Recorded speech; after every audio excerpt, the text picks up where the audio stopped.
of the driving things you were talking about in our class was that you were really out there because you wanted to also support your son and his operation. And I guess you both hooked into CW, but I'm sure that it's a lot more than that. You know? Yeah. He did finish CW Academy level 2. Though he's not really active in Morse code, although he sits down at the paddle and he just sends perfect code, which frustrates me to no end. I think he makes fewer mistakes than I do. But see, now you know how we felt in class with you.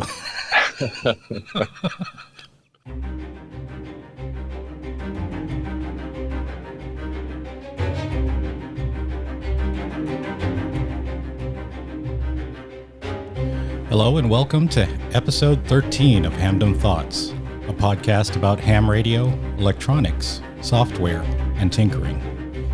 I'm your host, Dennis, FCC licensed amateur radio operator, call sign 86DM. Today I have with me Ryan, call sign NN7M, a former CWOps classmate of mine and a very active ham. I constantly get ham alerts about Ryan's activating or operating somewhere. Ryan was a guy in class who showed real initiative and progress, challenging me indirectly to do better in my CW learning. Since then, Ryan's gone to new heights, and we'll be talking about that today. Stay tuned.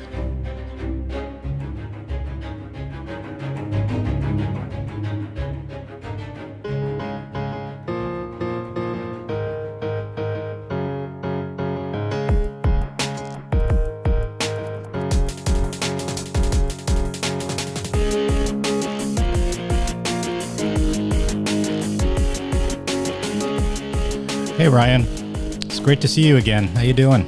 Great. How are you doing, Adam? Adam. People do that a lot. 8060M comes across as Adam, sorry. Yeah, it does. I was just reading that. Do we start over? No, we'll keep that in there. A lot of people call me Adam, actually. Dennis, I'm doing great. How are you? I'm doing good. It's mid-September when we're recording this, mid-late September, and the air is cleared up quite a bit, but I heard that we sent a lot of that your way recently. How's the air quality out there? Well, today it's great. It's a lot better. We've had a couple of big rainstorms in the last couple of days, and the air cleaned up from that. We have our own forest fires, not just yours, but forest fires from Washington, Oregon, and California. And it all kind of set in here for a week and a half or so. It made the air quality pretty terrible. Mm-hmm. Where are you again? What part of Washington? I'm in Seattle, Washington. Oh, so you're I'm actually up there in by the southwest part of Seattle, in a place called West Seattle. Okay. And so we're right on the Puget Sound. Okay. Though I couldn't see it while the smoke was here. Yeah, this is something that's kind of got me down these past few days, just thinking about how this is a yearly thing now. It used to be unusual, but now it's almost like I need to expect that several months out of the year, starting in the summer, we're going to have to contend with fires these days. And this level. I know we're taking a bit of a tangent here even before the introduction, but I wanted to talk about that a little bit. What are your feelings on that? Yeah, I agree with you. The fires, it's been a couple of years since we've had a bad one, but we had Seattle had the worst air conditions in the whole world a few summers ago for a week or so. And that's, it's alarming. It is not something that I remember having a lot of. I remember hearing about forest fires when I was young. I grew up in the Portland area, Portland, Oregon. Mm-hmm. And forest fires were, they were something that you heard about, but it didn't choke up the air like it does now. Yeah.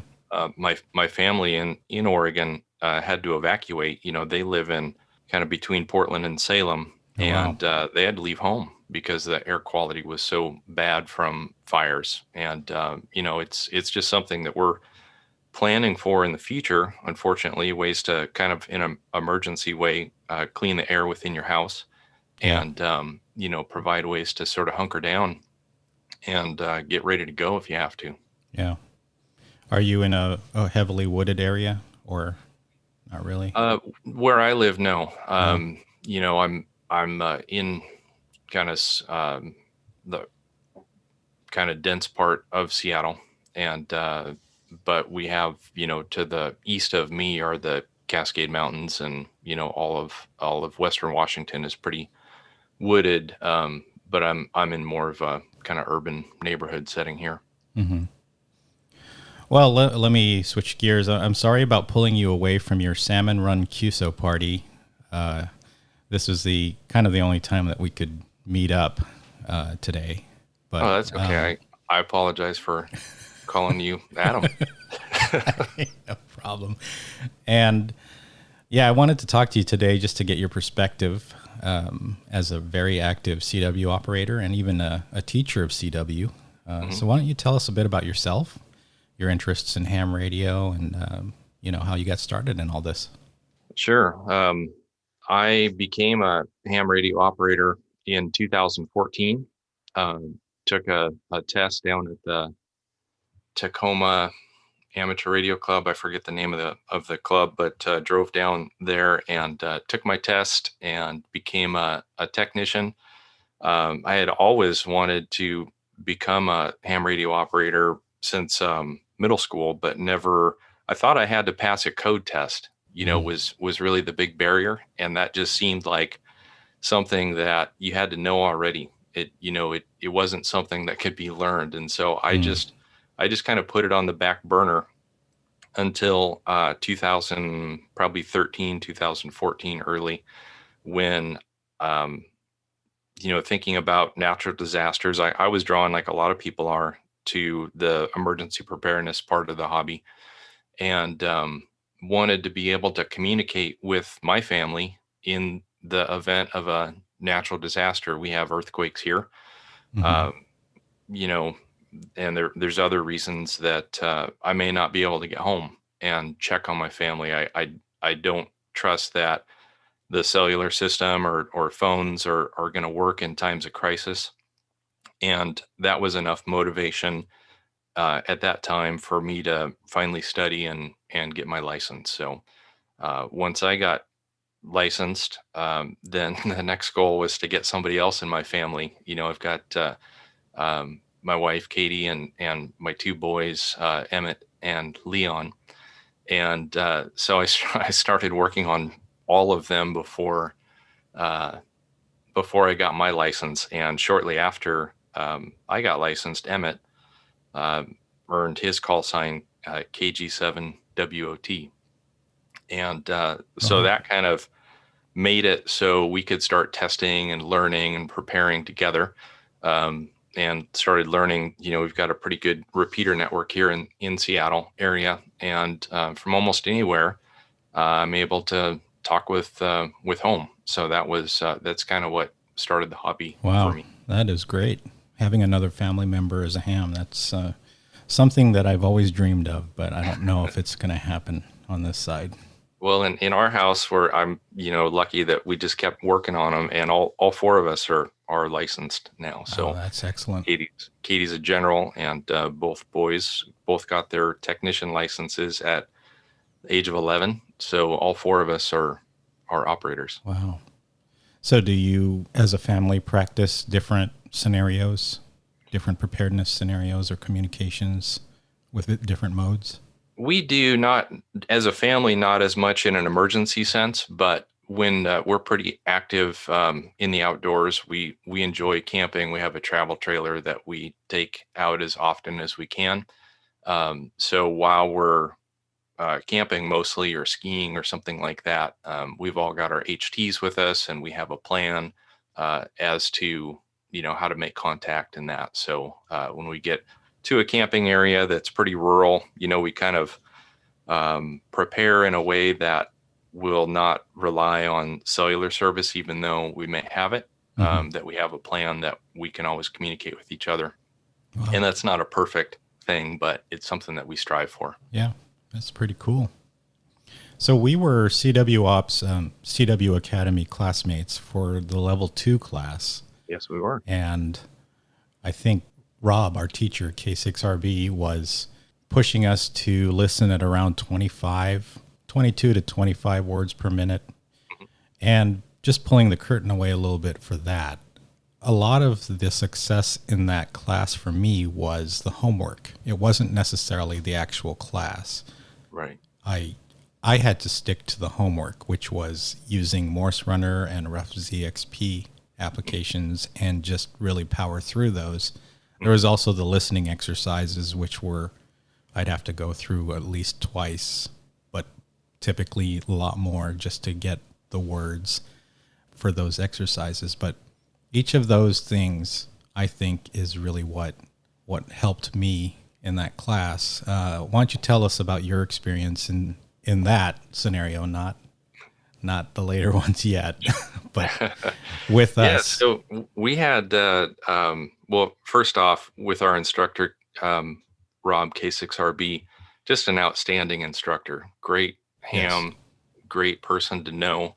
Definitely. Like everybody that I've kind of ran into, especially with the CW Academy instructors, has been my experience. And we had a great class. It really fits well together. So for those who don't know, CW Academy is run by the CWOps Club, and it's meant as a way to improve your Morse code abilities, both sending and receiving. And so we had we meet on Zoom, right? We met on Zoom at that time. Yes, it was like a pioneering Zoom. I think before that we were on, I took level 1 on Skype. I did too. And Rob was like, let's try out this new way, this Zoom thing. And we were having technical difficulties and getting our beeps to register on the microphones and all that kind of stuff. It's tougher than you'd think to make that all work. But so we meet twice a week for an hour each session. So 2 hours a week on Zoom. And it's a classroom, and it's great. It's a great way to meet other hams. It's a great way to have the camaraderie of learning together and struggling together. So we'd get on there and meet up and just have a great time. Yeah. And now, well, you went on to take level 3. Yes. Which both I and Dan, AI6XG, your classmates, have not yet done, but he challenged me to do it. So it will happen. Sign up. So you took that, and I was like, all right, gung ho. And then after that, I just kind of passively learned on Twitter that you were someone's instructor for CWOps. I forget who it was. I think it may have been, it's slipping my mind right now, but I was just like, wait a second. He's an instructor now? What's going on here? And so I was just effusive on Twitter. I was like, I can't, this is amazing that you are now teaching everyone else in the same great organization where we had sharpened our skills. So can you say a little bit about that and how you made your journey towards or through 3, passing that, and then becoming a member, then an instructor? Yeah. Well, Rob is tricky.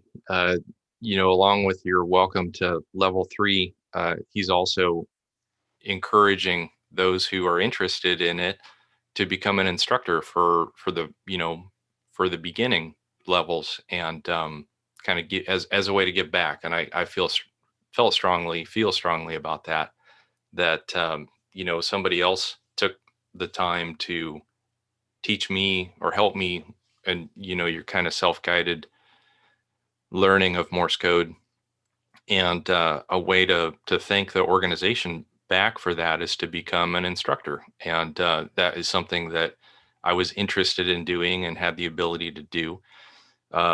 so I signed up, and it was it's all new, and I do not and did not and still don't pretend to be the finest CW operator in the world.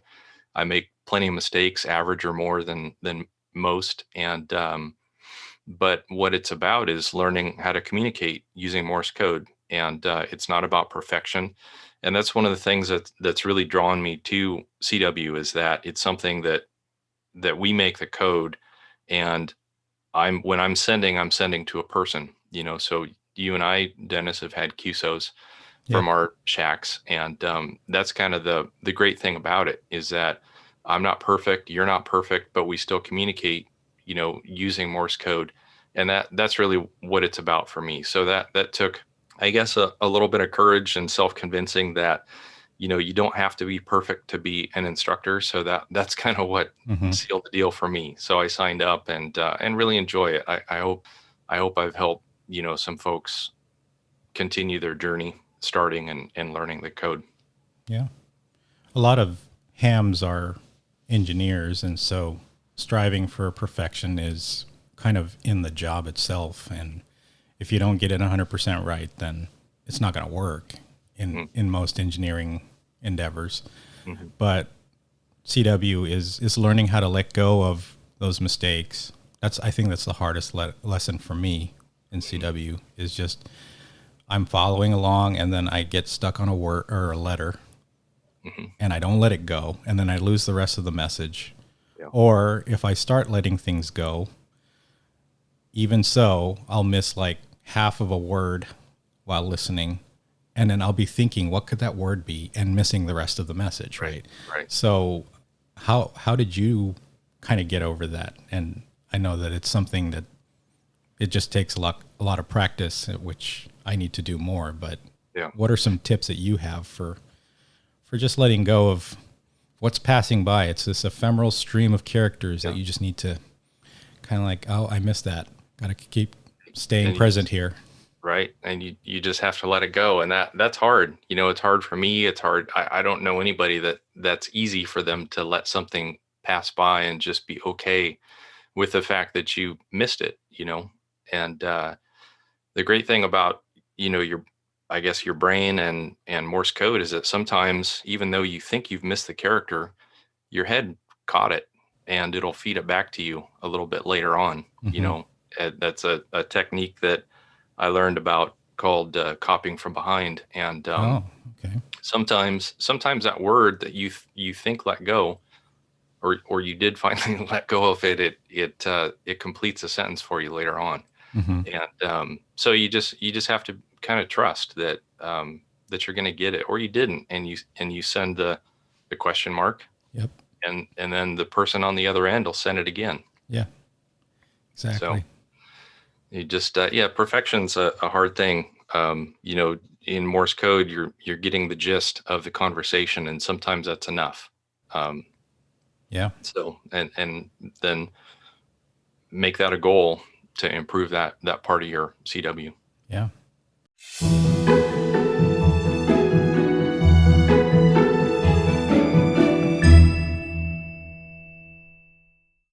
So you're pretty active on Summits on the Air as well, right? Yeah.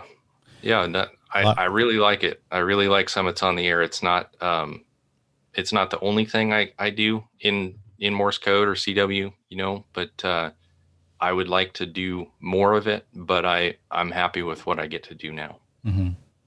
And you have a lot of peaks out there as well. I know that California is kind of infamous for being soda centric, Mm-hmm. at least among the hams that I know. But there are definitely a lot of great peaks out there. I know that Rex, KE6MT, his dream is to activate Mount Rainier. Yeah. And so just tell us about that. How did you get into Summits on the Air? I don't remember exactly where I learned about Summits on the Air. Honestly, it may have been YouTube or some other mode. And I remember watching some videos made by Steve, WG0AT, Mm-hmm. and just being fascinated by the ability to hike or climb to the top of a mountain. Of course, he has really fun, interesting videos with all these goats and Yes. all this stuff, just this party that's going on the way up on the summit and down. And that was something that I have been drawn to, is just such a great motivator. So that's probably how I learned about summits on the air, and understanding that the best ability to make contacts with the lightest gear is by using Morse code. And that is definitely true from my experience. So that's probably how it started. And you're right. We've got a lot of great peaks, summits in the state of Washington, both at low elevations and high elevations. One of my goals someday is to climb Mount Rainier. I've not done that before. I've never done any mountaineering of any kind, but that, may be enough to lure me in to get enough training to do that kind of summit safely. What's the elevation? I can't recall it. I know it's definitely a 10-pointer. Yeah, I don't know what the elevation is of Rainier. It's pretty tall. I know when you get close to it, we've had a few summits this summer that we hiked to where Mount Rainier is staring you right in the face, and it's gigantic and very tall. It's intimidating. Yeah. So could you share some of your proudest SOTA successes or any epic failures? Oh, they're failures. There's plenty of those. Comes to mind for best summits probably has been Hex Mountain. I think without a doubt my favorite memories and best summits are when I'm climbing with or hiking with family. And Emmett comes along with me on most of the summits, and well, of course, once we get up there, he's really not interested in ham radio at that time. He's a teenager, so he likes to nap. But it's so great having him there with me. And, we get great pictures at the top and great memories of the hike up and down. So Hex Mountain was an outstanding one. We brought the dogs, and it was Emmett and I, so that was great. He and I summited Tiffany Mountain this summer, which is one of Washington's 10-pointers. Oh, okay. And it's accessible, it's doable without mountaineering gear. So it's just a hard hike. And he and I did that this summer on a family trip. So that was a couple of my highest points there. Also, Crystal Mountain is a ski area here that we took a family trip up, rode the gondola up and hiked from there. It was a tough hike, but it's kind of on the border between Mount Rainier National Park and the Forest Service land that the ski area is on. So we had to kind of navigate a trail that we sort of followed from Game Trail and got to the top of that. So that was some outstanding memories. But there's definitely failures. There's 3 or 4 summits that I didn't make it to the top of, or did and wasn't on HF yet. So if there's no hams in range on 2 meters, then you don't get the summit. Yeah. You did the hike, but you don't get the points. So that was a motivator for me to get into HF and continue the Morse code journey. Yeah. Speaking of which, are there any other modes that you like to use? Not even just for SOTA, but are there other modes? I'm thinking digital, or maybe doing phone type contesting or anything like that. Well, to be honest, since learning CW like that is my main focus. It's just so enjoyable for me to kind of get in that mode where you're just communicating in that way. So kind of the original digital mode is my favorite over other bands. But I like talking to people that I know. I'm not crazy about sideband like contesting or summits on the air, just because it's CW is just more interesting to me and more fun. But kind of my first digital mode that I really started to enjoy was APRS as a technician. And I still, I'm running a Raspberry Pi station right now for APRS that's hooked up to my first HT, my first Baofeng. So, so it's like a digipeater that you have set up there? Yeah, it is. It's a little fill-in digipeater in a little hole that is created on in this area.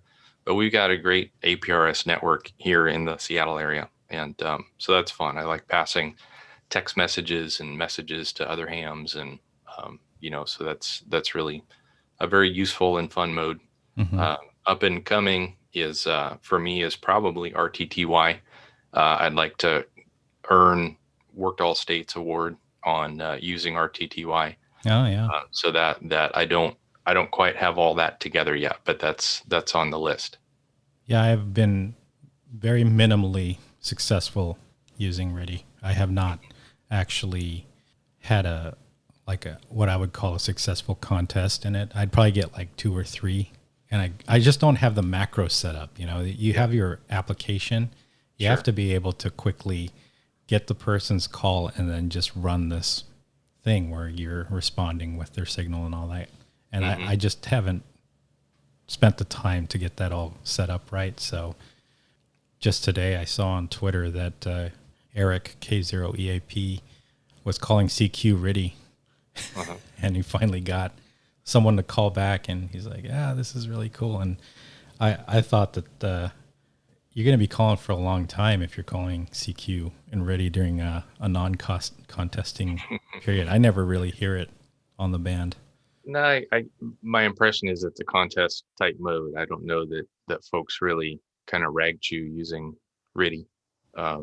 But it is, there's a lot of RTTY contests, and that's interesting to me. So that you're ahead of me on the game. I've called CQ a couple of times, and I was frankly terrified. I wouldn't know what to do if somebody called me back. Like, oh, what a relief. I said I made it to the Revis Beacon network, to the RBN using RTTY. But thank goodness nobody called me back, because I wouldn't know what to do. Yeah, that's true for me too. When I first started out, it was during a contest, and I was like, what's all this activity? And then I turned on FL Digi and started translating. I was like, oh, I noticed the call was CQ test, call sign CQ. Mm-hmm. And that made absolutely no sense to me, because I'd never seen that format. So I had no idea. So I just tried calling out my call sign. Mm-hmm. And then I got, my call sign 599. I forget what else. And I didn't know what to respond. I didn't know, I sent the whole UR 599 thank you, like a CW exchange. Yeah. And I guess I read later, I think it was maybe for RTTY Roundup or something like that was completely an incorrect response. I mean, they gave the information, but it was way too long for what they were looking for. Yeah. Not the correct contest exchange. Well, fortunately for me, Elmering is a huge part of the hobby, and I've got a couple of really terrific RTTY Elmers that when it's time and I kind of get my technical problems worked out here, I'll get some help with that. So that's exciting. That's but cool.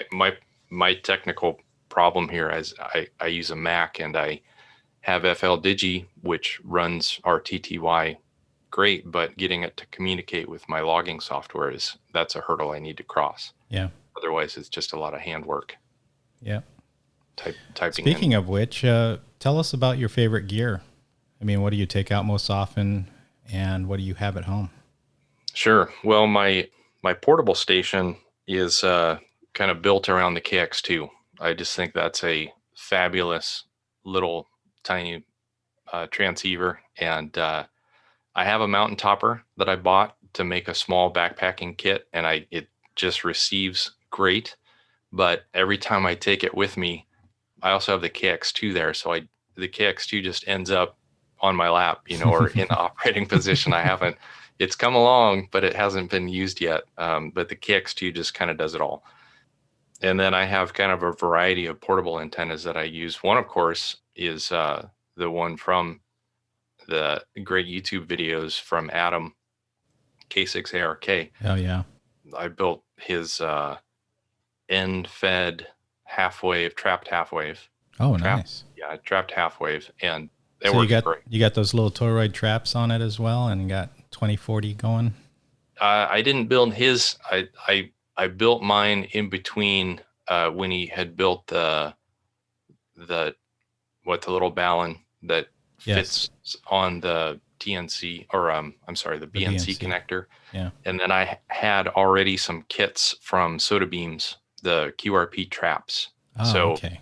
I kind of finished my antenna before he showed me, on YouTube, those tiny little traps that he's built. So, Yeah. um, but that's a great antenna. I got honestly, my first DX from a Soda Summit using that antenna. So it Wow. worked, and it works great. Where was the DX? It was New Zealand. Oh, wow. So Yeah. clear across the world. Yeah, that's right. Long ways away. I was so excited. That was just Wow. this summer. And then I also enjoy just operating from the campsite. We have a travel trailer that we use quite a bit whenever possible, and I like operating from the campsite also.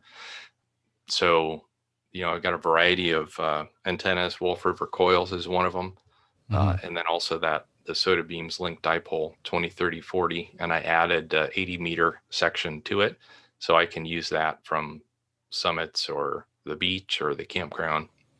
That sounds like a lot of wire. 80 meters portable. Yeah, it's pretty cool. It's I've done 80 meters, 80 meter inverted V dipole on Soda Summits and had pretty good luck with it. Oh, okay. Wow. Yeah, that's true. Now that I think in retrospect, I have you on Ham Alert and I see a lot of the 3.5 megahertz area. Yeah. When you call out. And I think one of our contacts may have been on 80 meters once. Probably. Yeah, we've had quite a few. Whenever I see you on there, I'm like, oh, I better power on the flex here. Try to get them. Yeah. Normally I hear the Northwest pretty well, but as of late, my attempts to get you have been foiled for some reason. Gotta raise my antenna higher, I think. We'll keep trying. Yeah. Anything that you're working on, like project-wise? Anything you're building or have planned for soon? Planned for soon. I always have kind of a whiteboard in my head of projects that I'd like to work on, and it seems I add projects faster than I complete them. But I think that's perfectly normal. Normal and encouraged, keeps us sane. I have a 3D printer that I'm learning how to use. I got it for Christmas a couple of years ago, and that's been a lot of fun. My success rate is getting better. I built a couple of paddles that actually one of them that I built, I use portable. That's my primary paddle, and it works great. So I'd like to improve a design there, just gadgety things. My Raspberry Pi is sitting on a plate that I 3D printed. Mm-hmm. What kind of printer is it? What model? It is a Ender 3 Pro. Okay. Ender 3 Pro. That's the same one I have. Is that right? Yeah. Yeah, it seems to be a popular one, and it worked. I really like it. Yeah, I love it. I actually have to do a little bit maintenance on mine because I printed a pretty big case recently, and I think I messed up the nozzle, so I need to swap out the nozzle, and I'm just too lazy to do it. Swap out. You need to upgrade. Yeah, well, but it's been great. The funny thing about 3D printing is you spend the first 2 or 3 weeks just printing parts for your 3D printer. Mm-hmm. Mm-hmm. Those are my first projects. And then from there you start discovering, oh, okay, I can actually make this guy ring or this isolator or this or that case. Like the Raspberry Pi 4 I have right here, I couldn't find a suitable case for it. And so I just went on Thingiverse and I was like, okay, that's exactly what I'm looking for right there. And I just printed that up, and that's what houses it now. There's already a dozen of them there to choose from. Yeah. Yeah. So kind of a switch in topics here. How has COVID and the shutdown affected your ham radio operation? Well, initially, back in March, nobody was going anywhere, especially up here in the Northwest. And so that kind of gave everybody a lot more at home time. So, I have a station here at home that I like to operate from. So I just spent a lot of time here operating from home. And I noticed that there's a lot more people on the contests Contesting isn't a number one focus for me, but I do enjoy it. And so I think I noticed, there were a lot of stay at home, stay safe type special event stations going on in Europe. So that Mm-hmm. kind Yeah. of opened up an opportunity to work some more European countries that I haven't before. Of course, Dayton was canceled, and so I Yeah. think probably for the first time ever they had a Dayton QSO party, which was a lot of fun, and I did that on CW. Mm-hmm.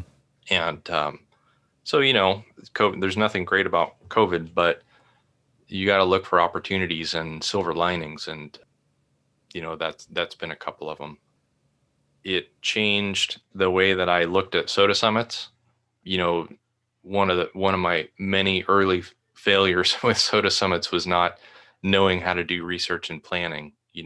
There's a lot more.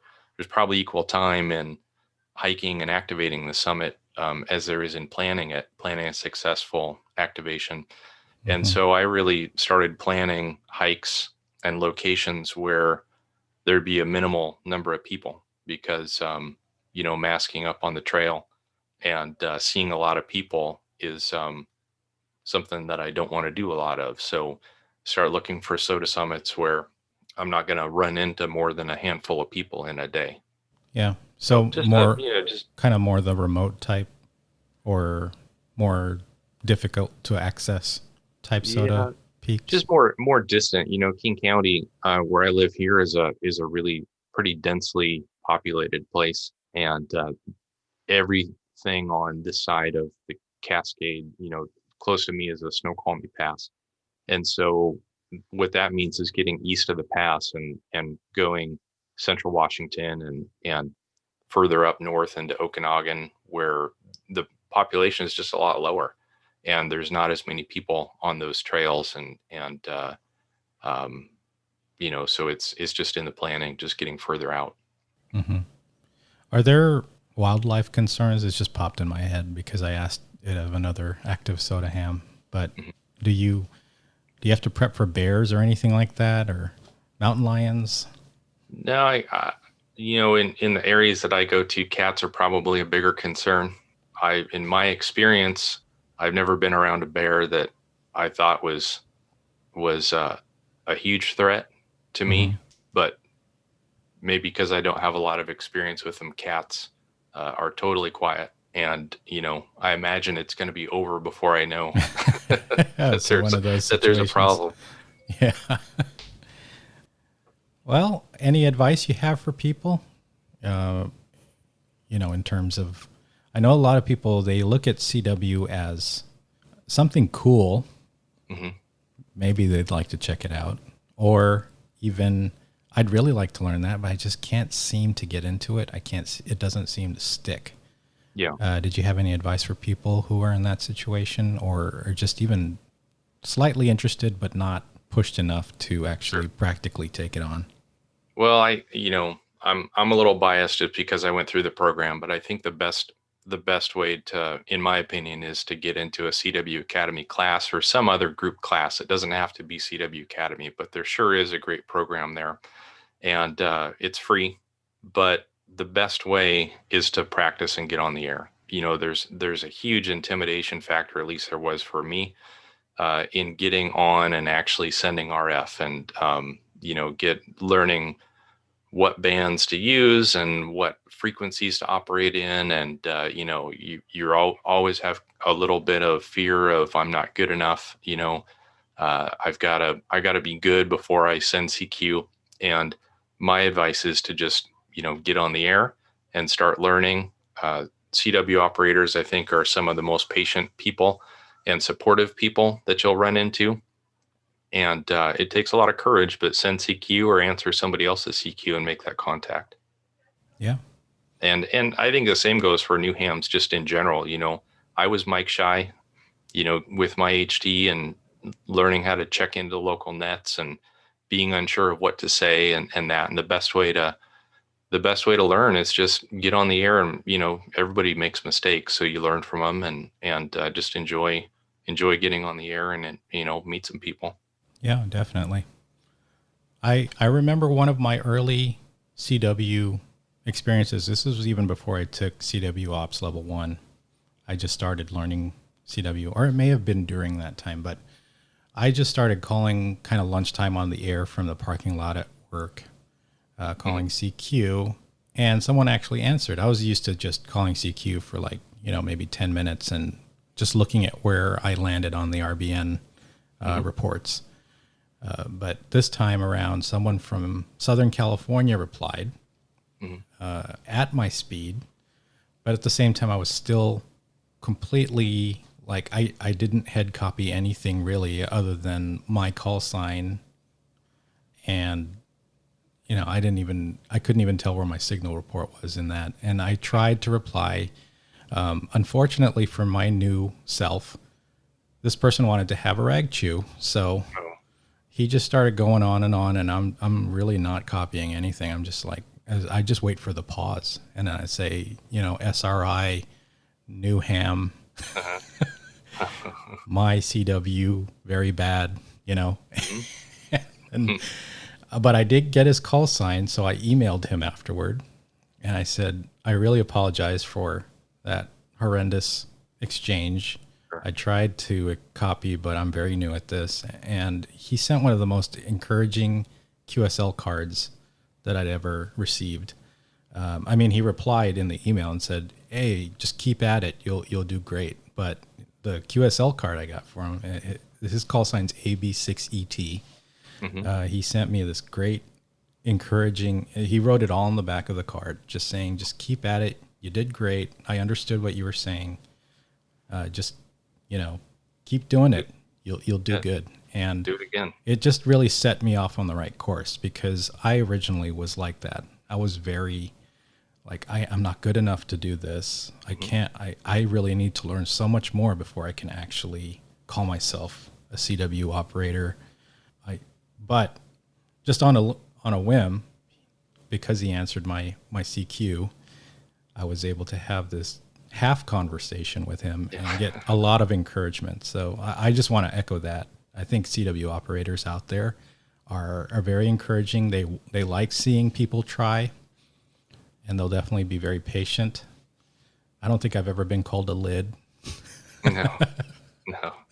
But it's a great experience when you do meet someone who will slow down and really try and try to get you through, the initial contact. Right. And the more you do, the more comfortable you get, and more experienced. You learn more and get, better at it. And, then you're off to the races. So, yeah, I think just making some noise and, don't be afraid is the best way to go. Yeah, definitely. Anything else you want to mention? Well, I want to take a minute to thank you, Dennis, for all of the good work that you've been doing.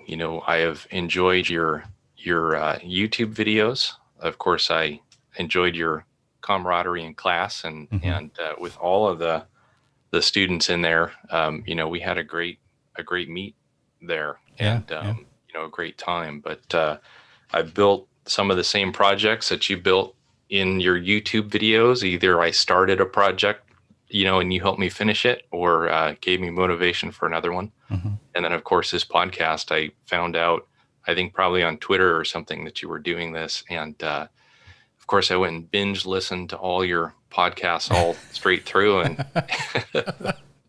that's what I want, actually. What's that? That's what I want, actually. Yeah. I want people to discover it and binge listen, just like a Netflix thing.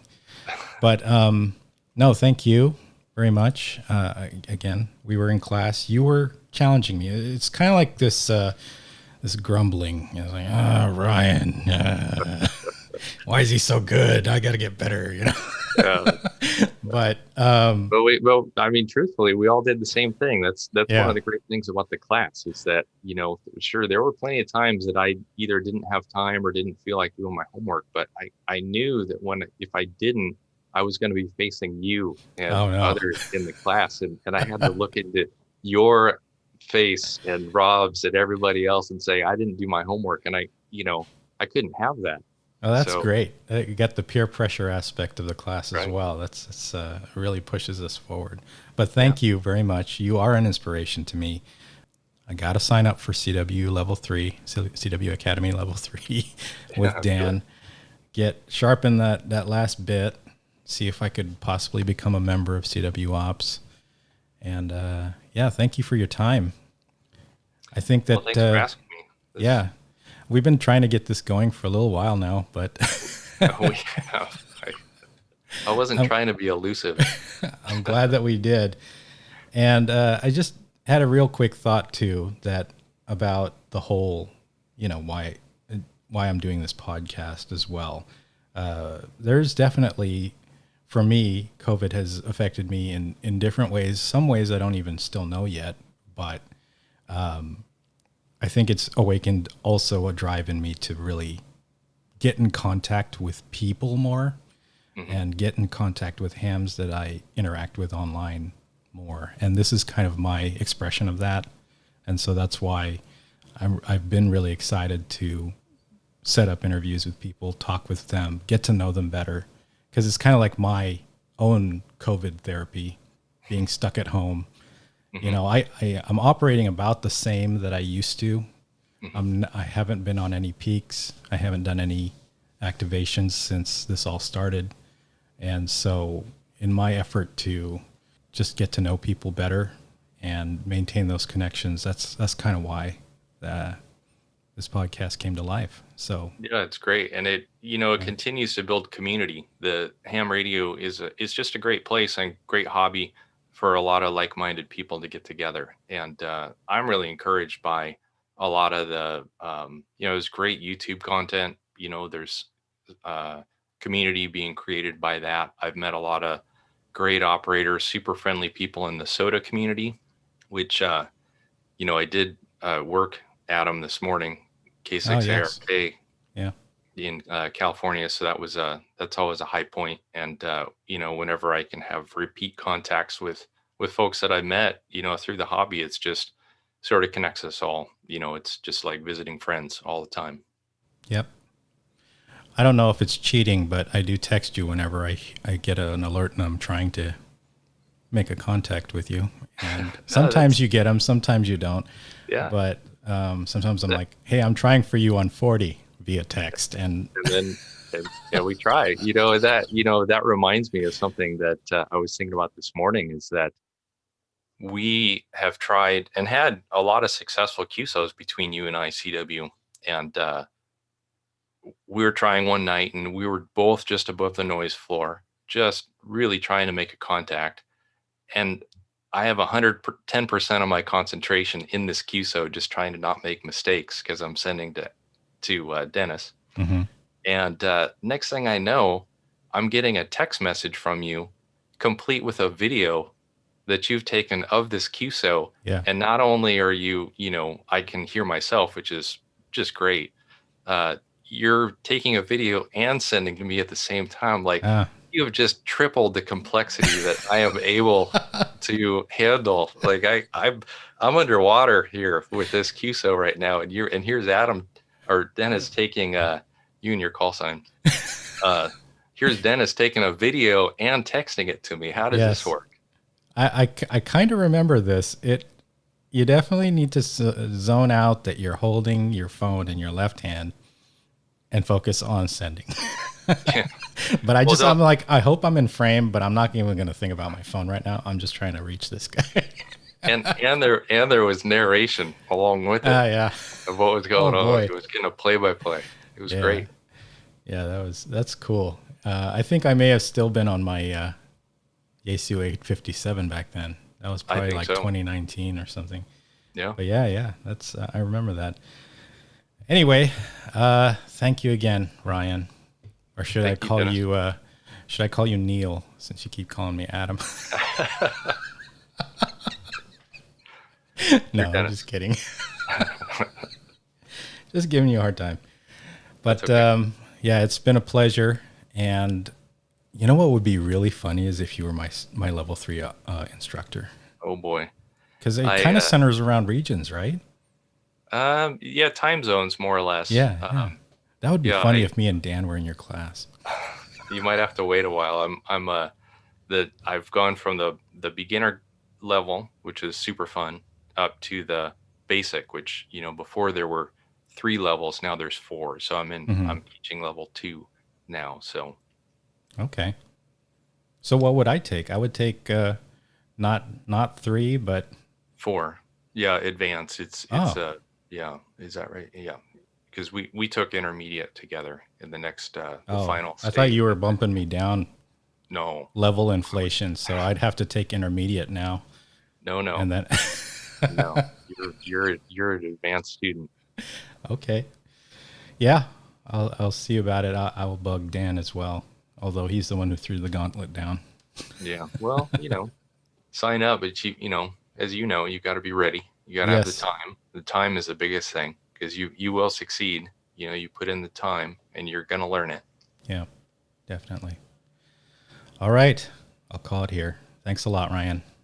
Thanks, Dennis. And I'll catch you on the air. Okay. 7-3. 7-3.